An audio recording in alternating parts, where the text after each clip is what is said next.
చాలా మంది అంటారు మాట ఏంటంటే, దేవుడు మా పాపాలు క్షమించడం అనిపించింది, తర్వాత తిరిగి మాకు అపవాది జ్ఞాపకం చేస్తున్నాడు, తిరిగి కుంగిపోతున్నాం, తిరిగి మా మీద మాకు అసహ్యం వస్తుంది, చాలా విరక్తి వస్తుంది, అసలు మా మీద ఎందుకో ఈ ఆత్మీయ జీవితం ఒక విసుగైపోయిందయ్యా అని ఏడుస్తున్నావా? నీతిమంతుడు లేడు, ఒక్కడు కూడా లేడు, ఏ భేదం లేదు, అందరూ పాపం చేసి దేవుడి నుంచి మహిమను పొందలేకపోతున్నారు. అవునయ్యా, ఇది పరిస్థితి. తీర్పు నిలబడితే ఏ శరీరుడు కూడా దేవుని నిలబడలేడు, ఎందుకంటే నీతిమంతుడు లేడు, ఒక్కడు కూడా లేడు కదా. మరి మన పరిస్థితి ఏంటి? ఒక్కసారి కన్ను మూస్తే ఒకసారి ప్రియ సహోదరి ఆలోచించు, సహోదరుడు ఆలోచించు. ఇది మన దుస్థితి. నరుడు దేవుని దృష్టికి ఎట్లు నిర్దోషి అగును? ఎందుకు ఏ ముఖం పెట్టుకొని దేవుని నిలబడతావు దేవుని ముందు అని అపవాది నిన్ను ఒకవేళ సత్యం తెలియకుండా బంధకాలకు నెట్టేస్తున్నట్లయితే, అవును నీకు 1000 ప్రశ్నలకు జవాబు లేకపోవచ్చు, ఒకటే జవాబు ఉంది. ఏంటా జవాబు? ఆ దినములో యూదా వారు రక్షింపబడుదురు, యెరూషలేము నివాసులు సురక్షితముగా నివసింతురు. అక్కడ రాయబడిన అద్భుతమైన మాట, యెహోవాయే మనకు నీతి అని యెరూషలేమునకు పేరు పెట్టబడు.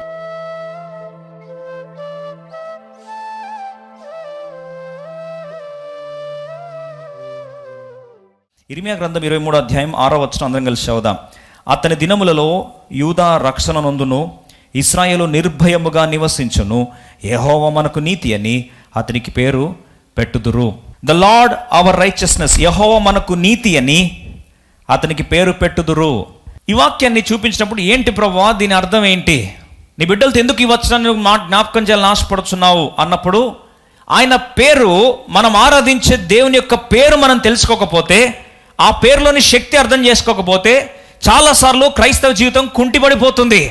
అందుకొరకు అపోస్తల కార్యం 3వ అధ్యాయాన్ని దేవుడు జ్ఞాపకం చేస్తుండగా ఆ ఒక సత్యాన్ని జ్ఞాపకం చేసి ముందుకెళ్ళి ఆశపడుతున్నాను. అపోస్తల కార్యం 3వ అధ్యాయం. అపోస్తల కార్యం 3వ అధ్యాయం మొదటి 2 వచనాలు. పగలు 3 గంటలకు ప్రార్థన కాలమున పేతురును యోహానును దేవాలయంకి ఎక్కి వెళ్ళుచుండగా, పుట్టినది మొదలుకొని, బాగా వినండి, పుట్టినది మొదలుకొని కుంటివాడైన యొక్క మనుషుడు మోసుకొని పోబడుచుండెను. ఇక్కడ కుంటివాని యొక్క పరిస్థితి మనం చూస్తే, పుట్టింది మొదలుకొని వాడిని ప్రజలు మోసుకొని వస్తున్నారు, వాడంతటి వాడు నడలేకపోతున్నాడు. ఆ కుంటివాని పరిస్థితి ఏంటంటే, ఎవరు కూడా వానికి నడిపించే భద్రతను లేదా నడిపించడానికి కొరకు ఎవరు కూడా పూనుకోలేని పరిస్థితి. మానవరీతిగా ఆ వ్యక్తికి ఎవరు కూడా విడుదల దయచేయలేని పరిస్థితి. ఆ కుంటివాన్ని తీసుకొచ్చి ఏం చేస్తున్నారు? అందరం కలిసి 2వ వచనం చదువుదాం. పుట్టినది మొదలుకొని కుంటివాడై ఒక మనుషుడు మోసుకొని పోబడుచుండెను, వాడు దేవాలయంలోనికి వెళ్ళు వారిని భిక్షమడుటకు కొందరు ప్రతి దినము వానిని శృంగారమను దేవాలయపు ద్వారమునొద్ద ఉంచుచు వచ్చిరి. ప్రియ సోదరి సోదరుడు, ఒకసారి ఆలోచించు. దేవాలయం లోపలికి వెళ్ళాల్సిన వాడు దేవాలయం బయట కూర్చున్నాడు. వాడి పరిస్థితి ఎంత దయనీయమైందంటే, ఏ తలుపు దగ్గర కూర్చున్నాడు తెలుసా అండి? ఏ ద్వారం దగ్గర కూర్చున్నాడు తెలుసా? 9 ద్వారాలు ఉన్నప్పటికీ, ఈ దేవాలయానికి 9 ద్వారాలు ఉన్నప్పటికీ ఆ వ్యక్తి కూర్చున్న ప్రాంతము ఎంత ప్రాముఖ్యమైంది. ప్రతిదినము వానిని శృంగారమను దేవాలయపు ద్వారమునొద్ద ఉంచుచూ వచ్చిరి. విషాదకరమైన పరిస్థితి చూస్తే, వాన్ని ఏ ప్రాంతంలో కూర్చోబెట్టారంటే శృంగారమను దేవాలయ ద్వారం దగ్గర కూర్చోబెట్టారు. కానీ విషాద పరిస్థితి ఏంటంటే, శృంగారం ఇంగ్లీష్ రాస్తుంది బ్యూటిఫుల్ అని. ఆ వ్యక్తి కూర్చున్న ప్రాంతము బ్యూటిఫుల్ అని రాస్తుంది, కానీ ఆయన జీవితంలో ఏది కూడా బ్యూటిఫుల్గా జరగట్లేదు. ఎందుకంటారండి? ఆనందించాల్సిన వాడు కన్నీటి పర్యంతమై కూర్చున్నాడు. దేవాలయం లోపల ఉండి ఆరాధించాల్సిన వాడు దేవాలయము ద్వారము దగ్గర కూర్చున్నాడు. కనీసం బయట లేడండి, ద్వారం దగ్గర కూర్చున్నాడు. భిక్షాటన చేస్తూ ఉన్నాడు, కుంటివాడై ఉన్నాడు, ప్రజలవన్నీ మోసుకొని రావాల్సిన పరిస్థితి. ఈరోజు ఆలోచించినట్లయితే ఎందుకు క్రైస్తవ ప్రపంచం కుంటితనంలో ఉంది? మనము దేవుని మందిరం దాకా తీసుకొస్తారు, లింక్ నీ దాకా ఫార్వర్డ్ చేసి ఉండొచ్చు. కొన్నిసార్లు దేవుని సన్నిధిలోకి వస్తాం, మనకు ఆచారాలు తెలుసు, మనకు అన్నీ తెలుసు, ఏ పాట పాడాలో తెలుసు, ఎలా దేవుని ఆరాధించాలో చెప్పుడు మాటలు విన్నాం, కానీ మన జీవితంలో నిజమైన విడుదల మనం పొందలేదు. ఈరోజు అలాంటి పరిస్థితులు ఉన్నావా? నిజమైన ఆరాధన ఇవ్వలేని పరిస్థితులు ఉన్నావా? ఈరోజు శృంగారం అనే దేవాలయపు ద్వారం దగ్గర కూర్చొని అంత అందంగా ఉంది లేని భ్రమపడుతూ కూర్చున్నావు, కానీ జీవితంలో ఎవరన్నా నన్ను ఆదుకుంటే బాగుండు, ఎవరన్నా నాకు మేలు చేస్తే బాగుండు, ఎవరన్నా నాకు పరిష్కారం ఇస్తే బాగుండని భిక్షాటన చేస్తున్న పరిస్థితులు ఉన్నావా? ఈరోజు ప్రభు జ్ఞాపకం చేస్తూ అంటున్నాడు, వారిద్దరి దగ్గర దేవుడు తన దాసులు పంపించాడు. ఆ దైవజనులు ఏమని ప్రకటిస్తున్నారు? నిజమైన కాపర్లు ఏం ప్రకటించాలి? ఈరోజు నిజమైన దేవుని సేవకులు ఏం ప్రకటించాలి? ఈరోజు అటువంటి కుంటి వారిని లేవనెత్తే పరిచర్య ఏ మాటలు లేవనెత్తాయి? ఈరోజు కుంటి వారిని అలాగే విడిచిపెడుతున్నావా? ఆత్మీయ జీవితంలో ఈరోజు ముందుకు పోలేక, నడవలేక, సమృద్ధైన జీవం లేక, సంపూర్ణమైన ఆనందం లేక, ఈరోజు ఆచారబద్ధ క్రైస్తవ జీవితంలో ద్వారం దగ్గర పడవేసిన కుంటి జీవితంలో ఉన్నావా? ప్రభు నిన్ను స్వస్థపరచాలని ఆశపడుతున్నాడు. అందుకొరకే ప్రార్థిస్తున్నాగా ప్రభు నాకు జ్ఞాపకం చేశాడు. పేతురు యోహాను చేసిన పరిచర్య నువ్వు కూడా చేయి. ఏం చేశారండి వాళ్ళు పరిచర్య? అందరం కలిసి చదువుకుందాం రండి. అపోస్తుల కార్యం 3వ అధ్యాయం 4వ వచనం అందరం కలిసి చదువుదాం. పేతురు యోహాను వానిని తేరి చూచి మా తట్టు చూడమండ్రి. అయ్యా ఒక్కసారి చూడటో. అంతమందిలో నుండి ఈ భిక్షగాడు కళ్ళు పేతురు యోహానుల వైపు చూస్తున్నారు. మరి చూస్తుంటే వాళ్ళు ఏమి ఇచ్చారు? పేతురు యోహానులు 6వ వచనం అందరం కలిసి చదువుదాం. చాలా ప్రాముఖ్యమైన సత్యం. యేసు ప్రభు నామములోని శక్తి ఈరోజు ప్రతి ఒక్కరు అనుభవించాలి. అందుకొరకే దేవుని దాసునిగా మరొకసారి ధైర్యంగా ఈ వాక్యాన్ని ప్రభు మాట్లాడిన పిమ్మట ధైర్యంగా మరొకసారి జ్ఞాపకం చేస్తున్నాను. 6వ వచనం కలిసి చదువుకున్నాను. అంతటా పేతురు, వెండి బంగారం నా యొద్ద లేవు, కానీ నాకు కలిగినదే నీకు ఇచ్చుచున్నాను. నా దగ్గర వెండి బంగారం లేవయ్యా, కానీ నా దగ్గర ఏముంది అది ఇస్తున్నా. ఏముంది? నజరేయుడైన యేసుక్రీస్తు నామమున నడువమని చెప్పి యేసు ప్రభు నామమును పరిచయం చేశాడు. ఈరోజు ప్రియ సోదరి సోదరుడా, ఇలాంటి కాపర్లు మనకు కావాలి. ఈరోజు కాపర్లు 2 రకాలు, బాగా అర్థం చేసుకోండి. అందుకొరకే ఇర్మియా భక్తుడు కన్నీటి పర్యంతమై ఏడుస్తున్నాడు. విలాపము, ఏడ్చి కళ్ళు బొప్పు కట్టిపోయినాయి. ఇలాంటి ఇర్మియా భక్తుడు తీరా చూస్తే వారు చెరలోకి అప్పగించబడి 100 సంవత్సరాలు అవుతా ఉంది. అలాంటి పరిస్థితుల్లో ఇర్మియా భక్తునితో దేవుడు జ్ఞాపకం చేస్తున్నాడు. ఏమంటున్నాడు? ఇలాంటి కాపర్లు కావాలి. ఏంటి ఆ కాపర్లు? ఇర్మియా గ్రంథము 23వ అధ్యాయము 4వ వచనం అందరం కలిసి చదువుదాం. నేను వాటి మీద కాపర్లను నియమించదను, ఇక మీదట అవి భయపడకుండును. దేవుడు అంటున్నాడు, నేను ఇట్లాంటి కాపర్లు నియమిస్తాను. ఈ కాపర్లు ఏం చేస్తారు? గొర్రెల మందను భయంలో నుండి తొలగిస్తారు. నంబర్ 1 భయాన్ని తొలగిస్తారు. రెండవది బెదిరిపోకుండాను బెదరును తొలగిస్తారు. భయాన్ని తొలగిస్తారు, బెదరును తొలగిస్తారు. మూడవది వాటిలో ఒక్కటైనను తప్పిపోకుండాను వీరు నా గొర్రెలు మేపెదరు, ఇదే యెహోవా వాక్కు. ఇక గొర్రెల కాపర్లు గొర్రెలను ఏం చేస్తున్నారు? మేపుతున్నారు. ఎలా మేపుతున్నారు? వారికి సరైన భోజనాన్ని పెట్టి వారి భయాన్ని తొలగిస్తున్నారు. భయము చేత పీడించబడుతున్న ఆ గొర్రెల మందకు ఈ కాపర్లు సరైన మేతను పెట్టి ఆ భయం నుండి వారిని విడిపిస్తున్నారు. రెండవది బెదిరిపోకుండా బెదురును తొలగిస్తున్నారు. మూడవది వారికి సరైన పోషణ ఇచ్చి ఒక్కటి కూడా తప్పిపోకుండా కాపాడుతున్నారు, అంటే భద్రత ఇస్తున్నారు. ఇంకా వీరి పరిస్థితి చూస్తే వీరు ఎట్లాంటి కాపర్లు?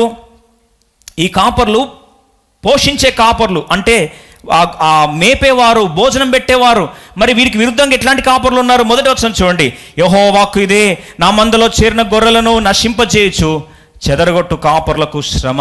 కొందరు కాపర్లు ఉన్నారట, వాళ్ళు ఏం చేస్తారండి? చెదరగొడతారు. వారి పరిచర్యే వచ్చి చెదరగొట్టడం.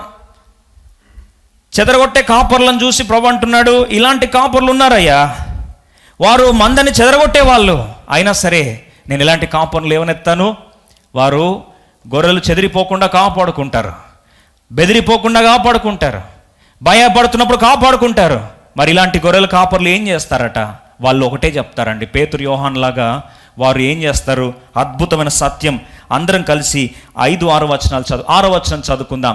ఈ గొర్రెల కాపర్లు ఏం చేస్తారంటే గొర్రెలకు, దేవుని మందకు ఈ మాటను జ్ఞాపకం చేస్తారు. ఈరోజు నేను కూడా దేవుని దాసునిగా, ఒక కాపరిగా ఈ పరిచర్యను దేవుని మాటకు అనుసరించి, ఆయన ఆజ్ఞకు విధేయత చూపించి ఇదే మాటను సంఘానికి జ్ఞాపకం చేస్తున్నాను. ఏంటి ఆ మాట?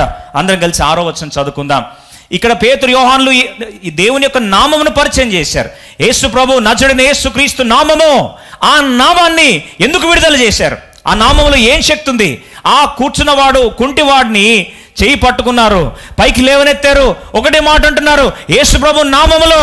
ఈరోజు కూడా ప్రియ సోదరి సోదరుడా, కుంటివాడి వైపే ఉన్నావా? నడవలేకుండా ఉన్నావా?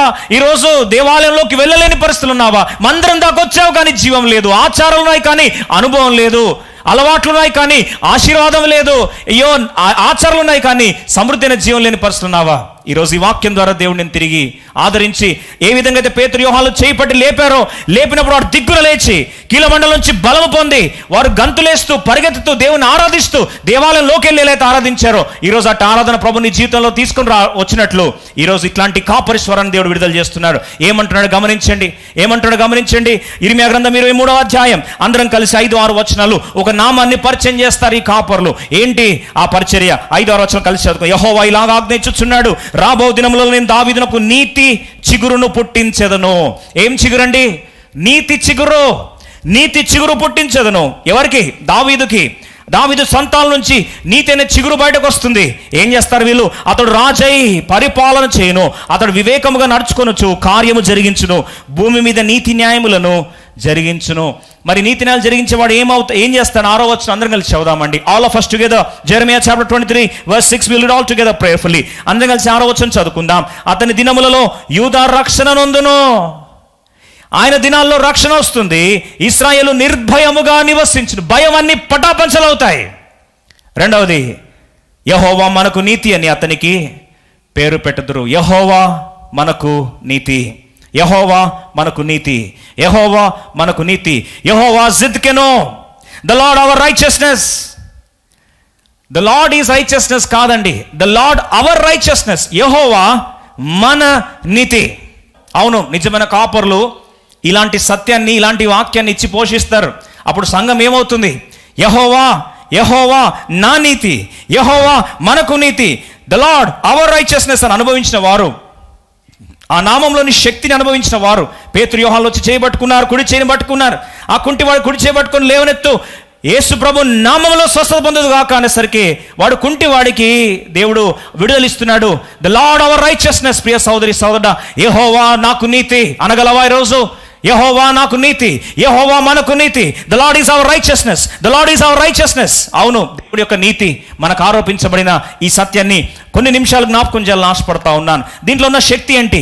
ఎందుకు ఇది మన జీవితంలో విడుదల కలిగిస్తుంది? దీన్ని అర్థం చేసుకుంటే వచ్చే మొదటి ఆశీర్వాదం గమనిస్తే, భయము పారద్రోయబడుతుంది. ఇర్మియా గ్రంథం 23వ అధ్యాయము 4వ వచనంలో భయం పటాపంచలవుతుంది.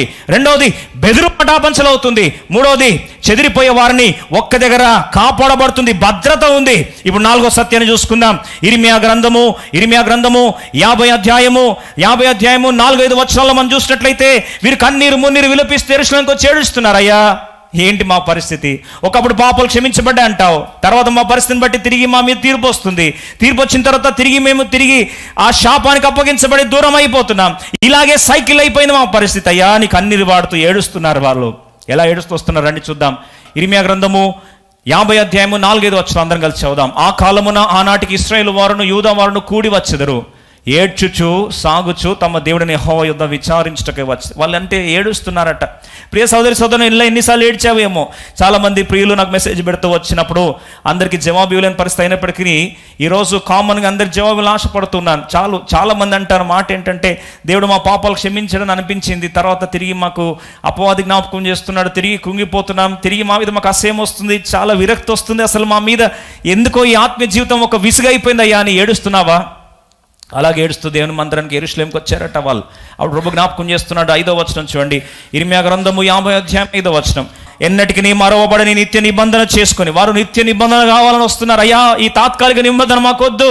టైంపాస్ ఒక రోజు వచ్చి బాగా అయిపోయామనుకొని ఊడికల తీర్మానం చేసుకొని తర్వాత వెళ్ళిపోయి కృంగుదల వెళ్ళిపోయి వద్దు ప్రభు అని ఏడుస్తుండగా ప్రభు అంటున్నాడు, యెహోవాను కలుసుకొందుము రండని చెప్పుకొనొచ్చు సీయోను తట్టు అభిముఖులై అచ్చడికి వెళ్ళు మార్గము ఏదని అడుగుచు వచ్చెదరు. ఇదే యెహోవాకు. ఎక్కడయ్యా పరిష్కారం? ఎక్కడ దొరుకుతుంది మాకు? ఎక్కడయ్యా మాకు పరిష్కారం అని ఏడుస్తూ వస్తున్నారు వారు. వారిని చూసి ప్రభు అంటాడు, మీ కన్నీరు ఇంకా జవాబు దొరికింది. ఈ యొక్క దావీదు చిగురు పుట్టాడు. ఆ చిగురు నీతిని చిగురిస్తుంది. యెహోవా మనకు నీతిగా మార్చబడినప్పుడు అనుభూతి ఎలా మార్చబడుతుంది? ఇర్మియా గ్రంథం 50వ అధ్యాయం 20వ వచనం చూడండి. జెరమియా చాప్టర్ 50 verse 20. ఇప్పుడు ఆ కాలమున ఆనాటికి ఇశ్రాయేలు దోషమును వెతికినను అది కనబడకుండును, యూదా పాపములు వెతికినను అవి దొరకవు, శేషింపజేసిన వారిని నేను క్షమించను. ఇదే యెహోవా వాకు. ఎత్తికి చూసి సరే పాపం కనిపించదట. అదేంటండి? యెరూషలేము పోతున్నప్పుడు ఏడ్చుకుంటూ వెళ్ళాం కదా, ఏంటయ్యా మా పరిస్థితి అని చెప్పి కన్నీరు గారుస్తున్నాం కదా. ఇప్పుడు ప్రభు అంటాడు, నేను యెహోవా నీతి జిద్కెను, యెహోవా జిద్కెను. దేవుని యొక్క నీతి యెషయి చిగురుగా, యేసు ప్రభు వారిగా ఆ నీతిని ఎప్పుడైతే కార్యము చేయబోతున్నానో, ఈరోజు కార్యం జరిగినప్పుడు ఏమవుతుందంటే, వారు పాపాన్ని ఎత్తి వెతికినా సరే దొరకదు. నిందిద్దామని చెప్పి లెన్స్ పెట్టి భూతదలు పెట్టి వెతికినా సరే వారి పాపములు, యూదా పాపములు వెతికినను అవి దొరకవు. వెతికినా అవి దొరకవు. దోషం వెతికిన అవి కనబడవు. ప్రియ సోదరి సోదరా, దోష భారం వెతికినా దొరకదు, అది తుడిచేస్తారట. ఇలా జరిగినప్పుడు మరి దేవుడు మనకు నీతి అయితే, యెహోవా మన నీతి అయితే, ఇప్పుడు యెరూషలేముకి వచ్చే ఆశీర్వాదం ఏంటి? దేవుని బిడ్డలకు వచ్చే ఆశీర్వాదం ఏంటి? ఇర్మియా గ్రంథము 33వ అధ్యాయం 16వ వచనం అందరం కలిసి చదువు. ఆ దినములో యూదా వారు రక్షింపబడుదురు, యెరూషలేము నివాసులు సురక్షితముగా నివసింతురు. అక్కడ రాయబడిన అద్భుతమైన మాట, యెహోవాయే మనకు నీతి అని యెరూషలేమునకు పేరు పెట్టబడు. చూడండి, యేసు ప్రభు పేరు యెహోవా మనకు నీతి అంట. ఆ నీతిని అనుభవిస్తే యెరూషలేం పేరు ఏం మారిందండి? యెరూషలేంకి ఏం పేరు పెట్టారు? యెహోవాయే మనకు నీతి. యేసు ప్రభు పేరు ఏంటో యెరూషలేం అనుభవిస్తే వారికి అదే పేరు పెట్టారట. అద్భుతమైన లాజిక్ని మనం అర్థం చేసుకోవడానికి ప్రయత్నిస్తాం. అసలు వాస్తవంగా ఆలోచిస్తే ఒకసారి అందరి పరిస్థితి భయాందోళనమైన పరిస్థితి. ఇప్పుడు కన్ను మూస్తే ఏంటి పరిస్థితి? కోర్టు లాస్తుందండి. ఒక్కసారి కన్ను మూసాం, ఇప్పుడు ఏంది పరిస్థితి? అందరి మధ్యలో వచ్చే మదిలో మెదిలే ప్రశ్నలు ఇవే. కన్ను మూస్తే ఏంటండి? బైబిల్ రాస్తుంది, మనుషులు ఒక్కసారి మృతి పొందవలన నియమింపబడి ఉన్నది. హెబ్రీ 9:27. ఆ తర్వాత ఏం జరుగుతుందండి? తీర్పు జరుగును. మరి కన్ను మూసిన తర్వాత తీర్పు నిలబడితే యేసుప్రభు కోర్టు తెరవడింది. ఇప్పుడంతా ప్రస్తుతము కోర్టు లాంగ్వేజే కదండి. ఎక్కడ చూసినా సరే చివరికి సినిమా వాళ్ళు కూడా వదలలేదండి ఈ భాషని. కోర్టు, లాయర్లు ఇవే నడుస్తూ ఉన్నాయి ఎక్కడ చూసినా సరే. ఆలోచిస్తే మరి మన పక్షాన వాదించేవాళ్ళు, ముద్దాయి పక్షాన వాదించేవాళ్ళు, ప్రత్యర్థుల పక్షాన వాదించేవాళ్ళు, చివరికి జడ్జి కూర్చొని ఉన్నాడు. ఇప్పుడు ఆలోచించండి, కన్ను మూసాం, ఒక్కసారి తీర్పు ముందు నిలబడ్డాం. మరి తీర్పు ముందు నిలబడినప్పుడు మన పరిస్థితి ఎలాంటిదండి? మనం చేసిన నేర చరిత్ర అంతా జన్మతః పాపం నుండి కర్మ పాపం వరకు జన్మించినప్పటి నుంచి అన్ని రకముల పాపము ఒక్కసారి ఎవిడెన్స్తో పాటు పరిచయం చేసినప్పుడు లిస్ట్ ఓపెన్ చేస్తూ ఉంటే రీసెంట్గా బ్రదర్ అన్నాడు, ఒక యవనస్తుడు సహోదరుడు నాతో షేర్ చేసుకుంటున్నాడు, అన్నా నేను దేవుని మీద విరక్తి వచ్చేసిందన్న నాకు అని. నేను ఎందుకు విరక్తి వచ్చింది అని, అన్నా లాస్ట్ సండే ఒక వాక్యం విన్నాను. ఏం వాక్యం విన్నామని? ఒక సేవకుడు వచ్చాడన్న మా చర్చికి, ఒకటే మాట అన్నాడు, నీ పాపం అక్కడ రాస్తుంది, ఇక్కడ రాస్తుంది, అక్కడ రాస్తుంది, ఇక్కడ రాస్తుంది, లిస్ట్ మొత్తం చెప్పాడు. అంటే నేను అన్నాను, అవునా ఎక్కడెక్కడ రాస్తుంది అంటే ఆల్మోస్ట్ 10 ప్లేసెస్ చూపించాడన్న. సంతోషం, మంచిదే. తర్వాత ఏమైందంటే ఇన్ని ప్లేసెస్లు ఉన్నాయి, పరలోకం పోయిన తర్వాత టోటల్ మూవీ స్టార్ట్ అవుతుంది, ఆ మూవీ స్టార్ట్ అయినప్పుడు నీ మీద ఇవన్నీ ఇస్తారని చెప్పేసి మెసేజ్ క్లోజ్ చేసి వెళ్ళిపోయాడు అన్నాను. అప్పుడు నాకు అనిపించింది, అయ్యో సగం మాత్రమే చెప్పాడు, దాని తర్వాత చెప్పలేదా ఏంది అని. చెప్పలేదన్నా, నాకు విరక్తి వచ్చింది, నాకు మన దేవుడు వద్దు. ఏంటి పరిస్థితి అంటే నేను బాగ్గాలేను, నా మీద నాకు దోషారోపణ అవుతా ఉంది. ఇంకా అన్ని ప్లేస్లు రాసుంటే అది పరలోకం ఎందుకు అవుతుందన్నా, నరకానికి పోతా నేను అన్నాడు. నరకమే పెట్టరేమో కదా, అక్కడ ఏమో రాసి ఉండలేదు కదా, అందరితో పాటు నేను పోతాను. నేను పాపం ఫ్రస్ట్రేషన్లో మాట్లాడుతాను, తమ్ముడు బాధపడకు, వాక్యం సరిగిను. వాళ్ళు వాస్తవంగా ఆలోచిస్తాను, మనకు వ్యతిరేకంగా ఎవిడెన్స్ అన్నీ ఉన్నాయి, ఆధారాలు ఉన్నాయి. జనరల్గా కేసు కొట్టేయాలంటే ల్యాక్ ఆఫ్ ఎవిడెన్స్ అని చెప్పి ఒక సాకు పెట్టి ఎవిడెన్స్ దొరకలేదని కేసు కొట్టేస్తారు. ఇప్పుడు ఆలోచిస్తే ఎవిడెన్స్ కొట్టే ఛాన్స్ లేదు, ఎందుకంటే ఎవిడెన్స్కి కావాల్సిన అన్ని ఆధారాలు ఉన్నాయి. ఆదాము యొక్క అవిధేయత ఆధారం ఉంది, జన్మపాపంలో ఉన్నదానికి ఆధారం ఉంది, మన అవిధేయత స్వభావానికి ఆధారం ఉంది, మన యొక్క కర్మ పాపాలన్నీ కూడా ఆధారం ఉంది. మనస్సాక్షిని ఆధారంగా పెట్టాడు దేవుడు. మరి ఈ రకంగా మనస్సాక్షి ఆధారంగా నిలబడి అయ్యో దోషారోపణ చేస్తూ ఉన్న పరిస్థితిలో మన మీద నేరారోపణ చేస్తున్నప్పుడు మన వ్యతిరేకంగా వకీలు ఉన్నాడు, ఆయనేమో మన మీద నేరారోపణ చేస్తూ ఉన్నాడు. ఇట్లాంటి పరిస్థితిలో ఏంటయ్యా నా పరిస్థితి అన్నప్పుడు ఒకే మాట ప్రభు జ్ఞాపకం చేస్తున్నాడు, అవును మనొచ్చు, నేనేం తప్పు చేయలేదు కదా, నేను పవిత్రంగా జీవించాను కదా, మరి ఏ విధంగా నేను నీతిమంతుడిగా తీర్చబడగలను? అవును, మనం కొన్నిసార్లు ఆలోచిస్తుంటాం, అమ్మమ్మమ్మమ్మమ్మో నేను అది కాదండి, ఎందుకంటే నిలబడితే దేవుని తీర్పు ముందు ఎలా నిలబడాలి, how can I stand before him, అమ్మాయిని చూసి అడుగుతూ ఉంటే నాకు భయం అవుతుంది కదా అని. మరి ఆలోచించి, అవును బైబిల్ రాస్తూ నీతిమంతుడు లేడు, ఒక్కడు కూడా లేడు, ఏ భేదం లేదు, అందరూ పాపం చేసి దేవుడి నుంచి మహిమను పొందలేకపోతున్నారు. అవును, మహిమను కోల్పోయినప్పుడు మానవుడు హద్దులు గలవాడు, దేవుడు హద్దులు లేనివాడు. మరి ఇన్ఫైనైట్ గాడ్ యొక్క నీతిని ఫైనైట్ మానవుడు ఏ రకంగా చేరగలడు? మరి ఈ రకంగా ఆలోచిస్తే మనల్ని మనం కాపాడుకోవడానికి మన డిఫెన్స్ లాయర్ ఏ విధంగా ముందుకు రావాలి? ఆలోచించండి, లాయర్ ఎవరు లేరండి.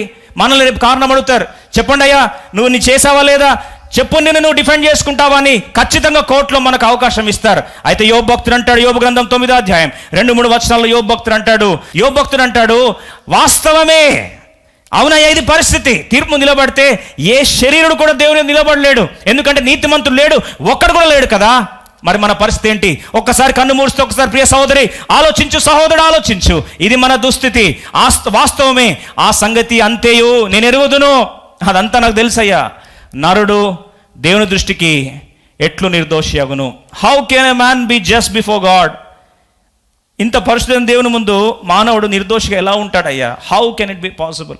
సరే, నిన్ను నువ్వు ప్రూవ్ చేసుకోవడం కొరకు దేవుడు అవకాశాలు ఇచ్చాడు అనుకోండి. 3వ వచనం చూడండి. వాడు ఆయనతో వ్యాజ్యమాడు గోరిన ఎడల 1000 ప్రశ్నల్లో ఒక్కదానికి కూడా వాడు ఆయనకు ఉత్తరము ఇవ్వలేడు. Cross examination. ఇప్పుడు ఎగ్జామిన్ చేస్తామని చెప్పి క్రాస్ ఎగ్జామిన్ చేస్తే 1000 ప్రశ్నలు అడిగితే కూడా ఒక్కదానికి కూడా జవాబు ఇవ్వలేమండి. అది మన పరిస్థితి. సరే, ఇప్పుడు నేను ఇన్ని రోజులు నీతి కార్యాలు చేశాను. కొంతమంది మాపం నీతి క్రియలు పరిశుద్ధంగా జీవిస్తున్నానని భ్రమపడతాం. నీతి క్రియలు మనకున్నాయిలే, మనల్ని అడ్డుగా నిలబడతాయి, రక్షగా నిలబడతాయి అనుకుంటాం. అయితే బైబిల్ రాస్తున్న మన నీతి క్రియలు ఎట్లాంటివి అంటే యెషయా గ్రంథం 64వ అధ్యాయం 6వ వచనం. మనిషి యొక్క నీతి క్రియలు మనం ఎన్ని చేసినా సరే, 1,00,000 కాదండి, 1,000,000 నీతి క్రియలు చేయని, ఇవన్నీ చేసినా సరే బైబిల్ రాస్తుంది. యెషయా గ్రంథం 64వ అధ్యాయం 6వ వచనం, 64:6, మేమందరం అపవిత్రులం వంటి వారమైతిమి, నీతి క్రియలన్నీ, మానవుని యొక్క నీతి క్రియలన్నీ మురికి గుడ్డ వలె ఎలా ఉన్నాయంటండి? మురికి గుడ్డల్లాగా ఉన్నాయంట. ఇప్పుడు మురికి గుడ్డలు ఎలా పరిష్కారం పొందాలయ్యా? నీతి క్రియల? మనిషి నీతి క్రియలు ఏది కూడా జనరల్గా మతాలు చెప్పేది ఇవే. నీతి క్రియలు చేయి, 100 తప్పులు చేస్తే 101 మేలు మంచి క్రియలు చేయి, సమస్య పోతాయని. విషాదం ఏంటంటే, ఆలోచించండి, పాయిజన్ ఎంత తక్కువైనా ఎంత ఎక్కువైనా 0.01% అయినా నీళ్ళలో ఒకవేళ పాయిజన్ ఒకవేళ నాట్ 1% కలిపి డైల్యూట్ చేసి వేస్తే అది పాయిజనే అవుతుంది, కానీ దాంట్లో పరిష్కారం ఏమీ ఉండదండి. విషాదం ఏంటంటే, ఈ పరిస్థితిలో మనిషి ఏ విధంగా నీతిమంతుడో తీర్చబడగలడు? ధర్మ కార్యాలు ఏమో నీతిమంతులు చేస్తాయా? రోమిల రాష్ట్రపత్రిక 3వ అధ్యాయం 20వ వచనం చూస్తాం. Book of Romans chapter 3:20. రోమా 3:20 ఏమని రాస్తుంది? ఒక్కసారి చూడండి. ఆఖరిగా ఈ స్థితి దాకా ఒకవేళ వెళ్ళినట్లయితే ఆలోచించండి. ఏలైనగా ధర్మశాస్త్ర సంబంధమైన క్రియల మూలముగా ఏ మనుషుడును ఆయన ఎదుటి నీతిమంతుడని తీర్చబడడు. ధర్మశాస్త్ర క్రియల ద్వారా ఏ మనిషి కూడా నీతిమంతులుగా తీర్చబడలేడు. ఇంపాసిబుల్. మరి పరిష్కారం ఏంటి? ఓడిపోయాడా మానవుడు? ఇప్పుడు కోర్టులో ముద్దాయిగా నిలబడాల్సిందేనా మన పరిస్థితి? మనకంటూ డిఫెన్స్గా ఎటువంటి కారణం లేదా? ఎందుకు నీ మీద శిక్ష వేయొద్దు ఒక్క కారణం చెప్పంటే మన దగ్గర ఏమీ లేని పరిస్థితిలో ఈరోజు ఒక ఆయుధాన్ని దేవుడు మనకి ఇస్తున్నాడయ్యా. సోదరి సోదరుడా, అపవాది నీ మీద అంటున్నాడా? ఎందుకు నువ్వు శిక్షకు అర్హుడు కావో, ఎందుకు ఏ ముఖం పెట్టుకొని దేవుని నిలబడతావు దేవుని ముందు అని అపవాది నిన్ను ఒకవేళ సత్యం తెలియకుండా బంధకాలకు నెట్టేస్తున్నట్లయితే ఈరోజు ఒకే ఒక్క పరిష్కారాన్ని, అవును నీకు 1000 ప్రశ్నలకు జవాబు లేకపోవచ్చు, ఒకటే జవాబు ఉంది. ఏంటా జవాబు? యెహోవాయే మనకు నీతి, ఆయనే నా నీతి. అందుకొరకే బిలాం భక్తుడు సంఖ్యాకాండం 23వ అధ్యాయం 10వ వచనం అంటాడు, అయ్యో నేను మరణిస్తే, ఒకసారి నేను చనిపోతే నా పరిస్థితి ఏంటయ్యా? ఆలోచించి ప్రియ సోదరి సోదరుడా, ఈరోజు కన్ను మూస్తే ఏంటి మన పరిస్థితి? యాకోబు రేణులలో ఎవరు లెక్కించెదరు? ఇశ్రాయేలు 4వ పాలును ఎవరు లెక్క పెట్టగలరు? నీతిమంతుల మరణము వంటి మరణము నాకు లభించును గాక, అంత్యదేశ వారి అంతము కంటే దగును గాక అని ఏడుస్తూ అంటున్నాడు. అయ్యా, నీతిమంతుల మరణం కావాలి. ఎందుకు?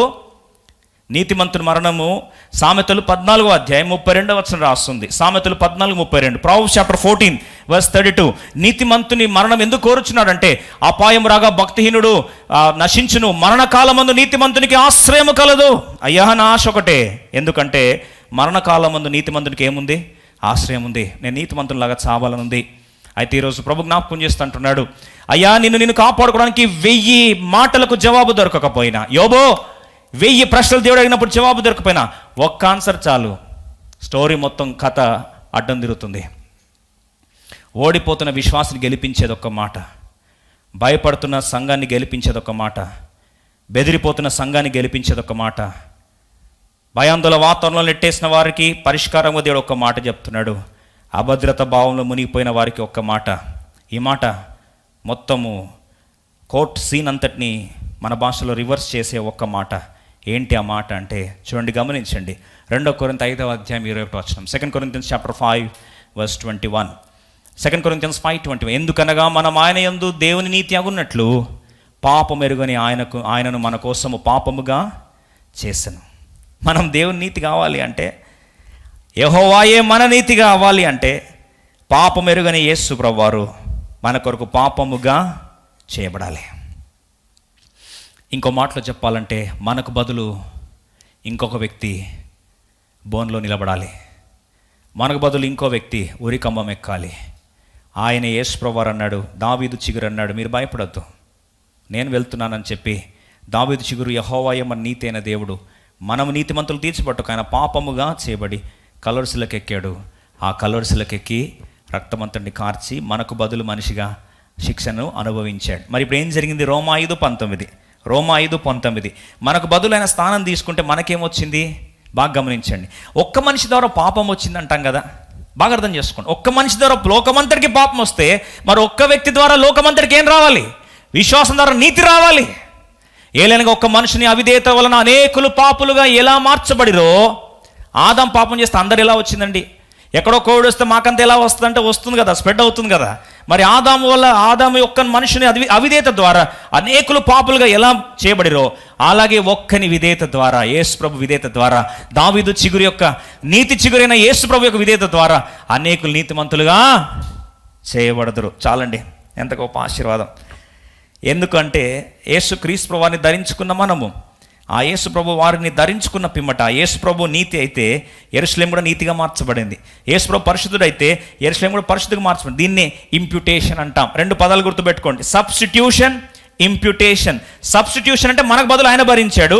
ఇంప్యూటేషన్ అంటే ఒక్కని ద్వారా శాపం వచ్చింది, ఒక్కని విధేయత ద్వారా నీతి వచ్చింది. యేసు ప్రభువులో విశ్వాసం ఉన్నందుకు మనం కూడా నీతిమంతులుగా తీర్చబడ్డాం. ఇంప్యూటెడ్ రైచియస్నెస్ అంటే వాస్తవంగా నీతి కాదు మనకు, కానీ ఆయన నీతి మనకు ఆరోపించబడింది. ఆరోపించబడిన నీతి. మనకు బదులు మనిషిగా యేసు ప్రభు నిలబడ్డాడు. ఇశ్రాయేలు దావీదు చిగురుగా యేసుక్రీస్తు ప్రభువు వారు మన కొరకు నీతిమంతుడైన దేవుడు పాపముగా చేయబడి మనకు బదులు స్థానం తీసుకొని ఈరోజు ఆరోపించబడిన నీతి. అంటే యేసు ప్రభు ఎంత పరిశుద్ధుడో, యేసు ప్రభు ఎంత నిష్కలంకుడో, యేసు ప్రభు యొక్క జ్ఞానము, నీతి, సమాధానము, ఆ యొక్క విమోచన మనకు ఆరోపించబడింది. అందుకొరకే 1 కొరింథీ 1:30 చదువుకుందాం, దేవుణ్ణి ఆరాధిస్తాం. 1 కొరింథీ 1:30, 1 Corinthians chapter 1:30 అందరం కలిసి చదువుకుందాం. 1 కొరింథీ 1:30. అయితే ఆయన మూలముగా క్రీస్తు యేసునందున్నారు. ఇప్పుడు ఆయన మూలం క్రీస్తుని మనం అతిశయించేవాడు ప్రభునందు అతిశయించేవాళ్ళు, ఎందుకని రాయబడి ఉన్న నెరవేరినట్లు ఆయన మూలముగా ఆయన మనకు జ్ఞానము, నీతి, పరిశుద్ధతయు, విమోచనమాయన్. చాలండి, యేసు ప్రభు పరిశుద్ధుడు. ఎంత పరిశుద్ధుడు! ఆయనలో పాపం ఉన్నదాన్ని ఏలుబెట్టి చూడడానికి ఎవరు అర్హత లేదండి. యేసు ప్రభు అనిందుడని 5 మంది సాక్ష్యం ఇచ్చారు కలవరిశిలకు ఎక్కకముందు. పిలాతు సాక్ష్యం ఇచ్చాడు, వాళ్ళ భార్య సాక్ష్యం ఇచ్చింది, శతాధిపతి సాక్ష్యం ఇచ్చాడు, కలవరిశిలో దొంగ సాక్ష్యం ఇచ్చాడు. ఈ రకంగా అందరూ యేసు ప్రభు యొక్క నీతి గురించి సాక్ష్యం ఇచ్చారు. యేసు ప్రభు అంత నీతిమంతుడైతే ఆయన ఆరోపించబడిన నీతి మనకు వచ్చింది కాబట్టి మనం కూడా ఎవరండి? నీతిమంతులుగా తీర్చబడ్డాం. మరి ఆయన పరిశుద్ధత మనకు ఆరోపించబడింది, ఆయన నీతి మనకు ఆరోపించబడింది, ఆయన విమోచన మనకు ఆరోపించబడింది. ఒక్క మాటలో చెప్పాలంటే ఆయన ఆస్తి అంతా మనకు రాసి ఇచ్చేశాడు విశ్వాసం ద్వారా. అందుకొరకే ప్రభుని నీతిమంతులు తీర్చబడిన వారిని ఏం చేస్తారంట? రోమా 8:30, ఎవరిని ఎందరు నీతిమంతులుగా తీర్చనో వారిని ఏం చేస్తారంటండి? మహిమా పాత్రులుగా గణపరచబడాలని దేవుడు ఇష్టపడుతున్నాడు. నీతిమంతులు తీర్చను, ఎవరిని నీతిమంతులు తీర్చనో వారిని మహిమపరచను. ఒకరోజు తీర్పు నిలబడ్డప్పుడు ఒకటే మన డిఫెన్స్ అండి. ఈరోజు మాట మనం గుర్తుపెట్టుకుందాం అందరం. రేపు అపవాది నిలబడి లేదా నేరారోపణ చేయబడుతూ ఏంటి నీ పరిస్థితి, నీ మీద ఇన్ని ఉన్నాయి కదా, ఏంది నీ పరిస్థితి ఇంత ఘోరంగా ఉంది, అట్లాంటి పాపం చేస్తావు, ఇలాంటి ఇన్ని రకాలుగా ఒక దుమ్మెత్తి పోస్తే ఒకే మాట, యెహోవా జిద్కెను, యెహోవా మనకు నీతి, యెహోవా అయినా నీతి. ఏం చేస్తావు చేసుకోపో. ఒక్క మాటట గొర్రెలు భయపడుతుంటే ఏం చేస్తుందండి గొర్రెల్ని? అబ్బా నాకెంత మంచిగా అనిపించిందంట మాట వింటుంటే. ఈ కాపర్లు బోధిస్తే గొర్రెలు ఏమవుతాయంటండి? ధైర్యం తెచ్చుకుంటాయంట. గొర్రెలు ఏమవుతాయండి? బెదురు తొలగిపోయి స్థిరంగా నిలబడతాయంట. గొర్రెలు ఏమవుతాయండి? సంతోషిస్తాయంట. భాషాను కర్మేలు పర్వతం మీద సమృద్ధిని అనుభవిస్తాయంట. ఈరోజు సమృద్ధి పెట్టే బోధకులా లేకపోతే ఉన్న ఆహారాన్ని చెదరగొట్టే బోధకులుగా? నువ్వు ఆల్రెడీ భరించలేక చచ్చిపోతుంటే మళ్ళీ పైనుంచి వచ్చి నువ్వు ఇట్లాంటోడివి, నువ్వు అట్లాంటోడివి, నీకు ఇది అది, నీ బతుకు బాగుందా, ఇదా? ఎప్పుడు ఇదేనా అండి? అరే కుంటోడు ఆల్రెడీ లేవలేక వస్తున్నాడండి శృంగారం దేవాలయంగా, చాతనైతే చేయి పట్టుకొని తీసుకెళ్ళి ఎక్కడ తీసుకెళ్ళాలి? మందిరంలోకి తీసుకుపో. నువ్వు కుంటాడివి, నీ బతికింతే, ఇంతే, ఎప్పుడు బాగుపడతావురా నువ్వు అని దెప్పిపొడిచే మాటలు మాట్లాడడము కాదండి. పేతురు యోహాన్ల పరిచయం చేస్తామా? వాళ్ళు చూడండి ఏం చేస్తారు. నిజంగా ఈరోజు అట్లాంటి దైవజనులు కావాలి. నేను అట్టి దైవజనుడికి పరిచయం చేస్తున్నందుకు ధన్యుడిగా భావిస్తున్నాను. You have to build the church, you have to protect the people from getting scattered. రండి అపోస్తుల కార్యం 3వ అధ్యాయం చదువుకొని ప్రభుని ఆరాధిస్తాం. అపోస్తుల కార్యం 3వ అధ్యాయం చూడండి, వీళ్ళు ఏం చేస్తున్నారు? 5వ వచనం, వారి యొద్ద ఏమైనా దొరుకునని కనిపెట్టి వారి యందు లక్ష్యం ఉంచి అంతటా పేతురు, వెండి బంగారం నా యొద్ద లేవు కానీ నాకు కలిగినకి ఇచ్చున్న నజరేయుడైన యేసుక్రీస్తు నామమున అడుగుమని చెప్పి ఏం చేస్తున్నారు? 7వ వచనం చూడండి. యేసుప్రభు నామాన్ని పరిచయం చేస్తే వాళ్ళు ఏం చేస్తున్నారు? వాడి కుడి చెయ్యి పట్టుకొని లేవనెత్తను. చెయ్యి పట్టుకొని లేవనెత్తున్నారండి. వెంటనే వాని పాదములకు చీలమండలం బలం ఉందని లేపుతా ఉంటే పాదాల బలం వస్తుంది, కాళ్ళలో బలం వస్తుంది, శక్తి వచ్చేస్తుందండి. వచ్చేసి ఏం చేస్తుంది? 8వ వచనం చూడండి. వాడు దిగ్గున లేచి నిలిచి నడిచెను, నడుచుచు గంతులు వేయచ్చు. చూడండి, నడుస్తున్నాడు, గంతులు వేస్తున్నాడు, దేవుని స్తుతించుచు వారితో కూడా దేవాలయంలోకి వెళ్ళాడు. ఎక్కడికి వెళ్ళాడండి? వారితో పాటు దేవాలయంకి వెళ్ళాడు. లేకపోతే మందిరం అక్కడే కార్నర్ గేట్ దగ్గరనే ఎన్ని సంవత్సరాలైనా ఆడే. ఎప్పుడు ఒకలాంటి బంధకాలు, చిన్న పాపం, ఏదో అయిపోయిందండి నా పరిస్థితి ఇంతే అండి. ఎందుకు చెప్తున్నా ఈ మాట అంటే, అనుదిన బంధకాల కొరకు కాదండి క్రైస్తవ పరిచర్య సువార్తను దేవుడు కలవరిలో అప్పగించుకుంది. సమృద్ధి అయిన జీవం రావాలి, లైఫ్ అబండెన్స్, సమృద్ధి అయిన జీవం. ఈరోజు ఆ జీవాన్ని ఇవ్వడానికి దేవుడింటి త్యాగాన్ని చేస్తే దయచేసి ఆ త్యాగాన్ని అవమానించొద్దు. క్రియల ద్వారా ఒకళ్ళ రక్షణ వస్తే దేవుని కృపాకార్యానికి విలువే లేదు. ఈరోజు కలవరిలో నిలబడ్డప్పుడు, తీర్పు నిలబడ్డప్పుడు ఏంటయ్యా నేను అయ్యో తప్పు చేసుకొని దేవుని మీద ఎలా నిలబడాలి నేనంటే, ప్రభు ఒకటే మాట, యెహోవా మనకు నీతి, the Lord our righteousness, Jehovah జిద్కెను. అందుకొరకు కీర్తన 7:17లో మార్టిన్ లూథర్ గారు ప్రొటెస్టెంట్ ఉద్యమానికి స్థాపించిన, పురుడు పోసిన వాడు, ఆయనకి నచ్చని వచనం ఇది. కీర్తన 7:17, యెహోవా న్యాయము విధించువాడని నేను ఆయన కృతజ్ఞతతో చెల్లించేదను, సర్వోన్నతుని యెహోవా నామం కీర్తించేదను. న్యాయం విధించేవాడని కృతజ్ఞత చెల్లిస్తానసరికి బాగా మంట వచ్చిందండి మార్టిన్ లూథర్కి. న్యాయాన్ని విధిస్తారంటే ఏముంది? పాపం చేసిన మా బోటిగాళ్ళకు, పడిపోయిన మాలాంటి వాళ్ళకు, కొంతమంది దొరికిన పాపులు, దొరకని పాపులు, ఆలోచనలు కొంతమంది పాపం చేస్తారు, కొంతమంది క్రియల్లో పాపం చేస్తారు. అది ఆలోచన అయినా క్రియలైనా సరే దేవుని ఎదుట పాపమే. కానీ ఈరోజు పరిస్థితి ఏంటంటే, ఈరోజు నా పరిస్థితి, దేవుడు న్యాయం విధించే దేవుడు అంటే నేను ఎందుకు ఆరాధించాలి? న్యాయం విధించే దేవుడు అంటే నాలాంటి వాళ్ళని తొక్కేస్తాడా? నాలాంటి వాళ్ళకి తీర్పుకు అప్పగిస్తాడా? Lord, I will praise the Lord according to his righteousness. ఆయన నీతిని బట్టి నేను ఎలా ఆరాధించాలయ్యా? నీవు నీతిని బట్టి మరి మేము దుర్నీతిమంతులం కదా, శిక్షకు అర్హులం కదా అని చాలా వచనాన్ని ద్వేషించేవాడు. అయితే దేవుడు తనతో మాట్లాడుతూ వచ్చాడు. ఇర్మీయా గ్రంథం 23:6 వచనం ద్వారా వివిధ రచనలు వాక్యం విన్నాం కదా. ఇవన్నీ మాట్లాడిన తర్వాత దేవుడు యెహోవా మనకు నీతి, ఆయన మూలముగా, విశ్వాసం మూలముగా, ఆయన పాపముగా చేయబడడం ద్వారా ఆయన నీతిమంతులుగా మనం తీర్చడానికై కలవరిలో యేసుప్రభువారు ఆరోపించబడిన నీతి, నా బదులు తీసుకున్న స్థానము, ఇవన్నీ ఆలోచించి ఆయన నీతి మనకు ఆరోపించబడిగా ఈరోజు నీతి అనే పై వస్త్రం చేత నన్ను అభిషేకించాడు దేవుడు అని జ్ఞాపకం చేసుకున్నప్పుడు ఏ వచనాన్ని అయితే ద్వేషించాడో అదే వచనం ఆయన ఫేవరెట్ వర్స్ అయిపోయిందంట. ఎందుకు తెలుసా అండి? దేవుడు ఆయన నీతి నాకు ఆరోపిస్తే ఇంకా నాకు ఏం కావాలా? ఎప్పుడు కన్ను మూసినా సరే యెహోవా నా నీతి, యెహోవా మనకు నీతి, ఇంకేం కావాలండి? 100 ఎక్స్ప్లెనేషన్ ఇవ్వాల్సిన అవసరం లే. వచ్చి వకీల్ సాబ్ వచ్చి అన్ని మాటలు మాట్లాడాల్సిన అవసరం లే. మనమే వాదించుకోవచ్చు ఏమని, యెహోవా మనకు నీతి, అంతే, ఒక్క మాట చాలు. లార్డ్ అవర్ రైచియస్నెస్, జెహోవా జిద్కెన్, అంతే, ఆయన నీతి నాకు ఆరోపించబడింది. చాప్టర్ క్లోజ్, ప్రమోటెడ్, కేసు గెలిచేసాం. ఈరోజు మరి దేవుణ్ణి ఆరాధిస్తామా? అందుకొరకే ఆయన ఆ మాట సత్యం గుర్తిరిగిన తర్వాత ఆయన పాటలు అదే రాస్తూ వచ్చాడు. ఎవరు? Martin Luther. తర్వాత ఆయన మాటలు అదే రాస్తూ వచ్చాడు. ప్రజలు తెలుసుకోవాలి ఇది, లేకపోతే బంధకాలు ఉండిపోతారు. అదే బరువు, ఎక్కలేని బాధ్యతలు. పరిశీలు ఎట్లాంటి బోధలు చేస్తారంటే వారు కనీసం బొట్టన చిటికన వేలతో కూడా జరపరు, కానీ మోయలంత భారాన్ని మీద వేసేసి చిటికిపోయేటట్టు చేసి వాక్యం అంటే విరక్తి వచ్చేట్టు చేసేస్తున్నారా ఈరోజు? అట్లాంటి నుంచి దయచేసి విడుదల పొందాలని దేవుడు ఈ యొక్క నిన్ను జీవితంలో నుంచి విడిపించే వాక్యాన్ని దేవునికి విస్తరింపజేస్తున్నాడు.